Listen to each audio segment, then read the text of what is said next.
My blended learning started in the basement of Bluemont Hall at K-State, where I learned through a class called Educational Technology about how to run things like this. And then there was this. We fought over it.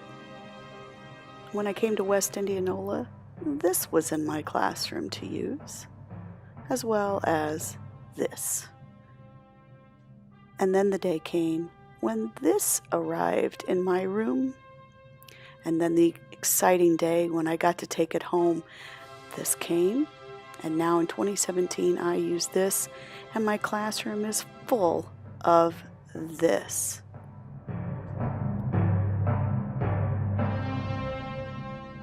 About 4 years ago, I started dabbling into using some blended learning. I used Edmodo to organize my classroom. I posted assignments. I stored other supplemental materials for my core subjects on it, and got my students used to the idea of posting things online.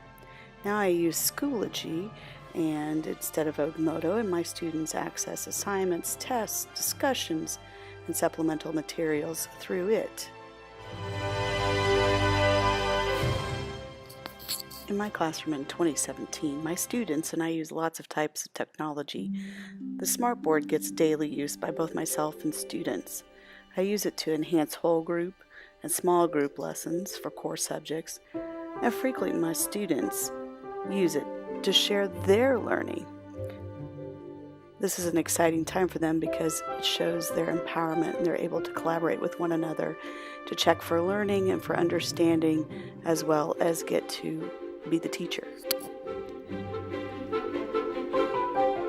Currently, my classroom setting is student desks arranged into smaller groups of 3 or 4. I do this to allow for them to be able to collaborate quickly into those small groups, and it also helps with partnerships to be very quick when there's needed just that. And in my room there's also spaces which allow students to work independently using iPads, laptops, or other self-guided work. I also have a space for guided reading for meeting with small groups for reteaching purposes.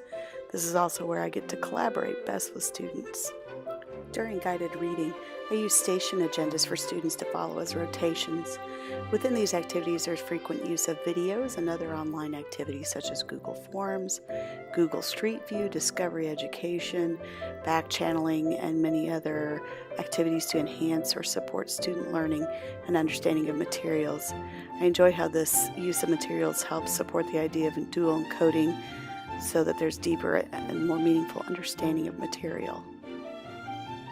Part of being a blended learning classroom, I believe, has reflective teaching, and it requires you to use things like informal assessments like exit tickets, as well as things like even just something simple as a paper slide so you can assess student learning and find out whether or not the kids know what they're really talking about.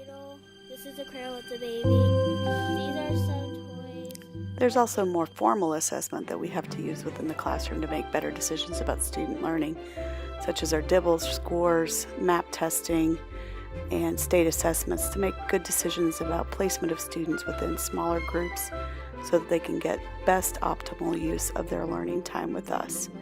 This is necessary to have all members of a team involved. So what's next in this journey? Maybe it's presenting at the collegiate level and getting to share things with other people. Or maybe it's getting to explore something new like virtual and augmented reality. Who knows?